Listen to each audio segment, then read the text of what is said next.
FBI Director James Comey is under fire from a multiple of directions. The Justice Department Inspector General investigating his handling of the Hillary Clinton email saga. And today, during a briefing on Capitol Hill, House Democrats walked out on Comey. Even former President George W. Bush's Attorney General thinks Comey won't survive this firestorm. The trouble is that the agency, the FBI itself, right, is I think the faith of the people at the FBI is somewhat shaken in their leadership, and I think the faith of the country is in the director of the FBI is somewhat perilous. Given all of that, I think he ought to spend more time with his family.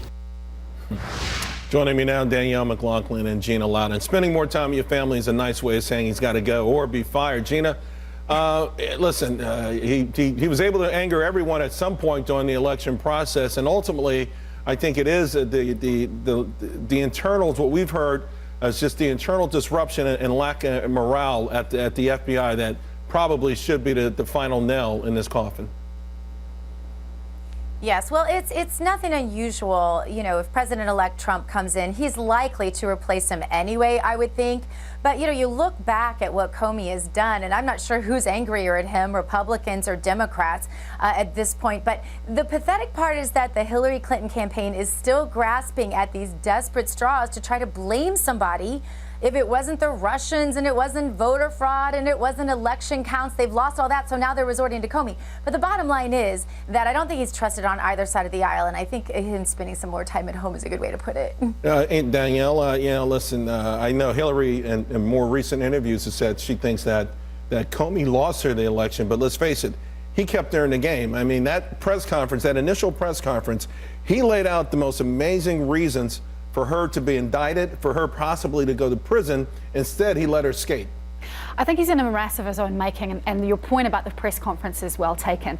For Republicans, it was this complete indictment without the idea of a prosecution. And for Democrats, it was this very detailed, sort of problematic, in some ways, discussion of what she had done. But he broke with FBI rules when he did that. He then, of course, went to Congress and gave sworn testimony about the fact that the case was over. The October 28th letter was a supplement to that testimony, which he sort of had to do because otherwise he would have perjured himself. Maybe it's semantics. I don't know if the words over or close were ever necessarily used. I know he promised to keep Congress updated. But what do you make of the notion that the Democrats are blaming him for her loss? I mean, is that something that you do? Do you think that last second revival or the new information that had to be, and by the way, that was legitimate. Uma Abedin had these devices. Anthony Weiner, one of the world's greatest perverts, he was texting to anyone, and it didn't matter age. I mean, so it was a legitimate reason to be concerned.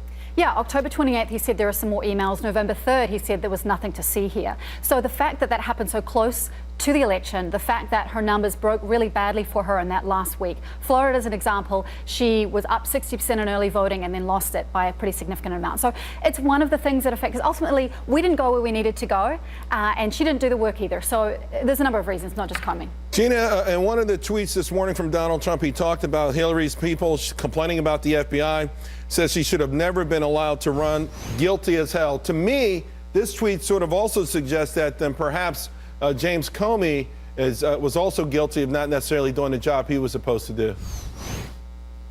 Yes, I think most conservatives hold out that Hillary Clinton should be in prison. And I think looking back at everything that happened, if nothing else except for the compromising of our national security, which she now complains about, it's mind-boggling how many different things they'll blame for the election of Donald Trump. But when it all comes down, Charles, he is going to be inaugurated, and he is going to be the next president. And I imagine he'll take care of this and many other matters that bother both parties coming up in the short term. Yeah, no doubt about that. I just got a feeling we're going to have a new director at the FBI. Ladies, thank you both very much. Good chance. Coming up, another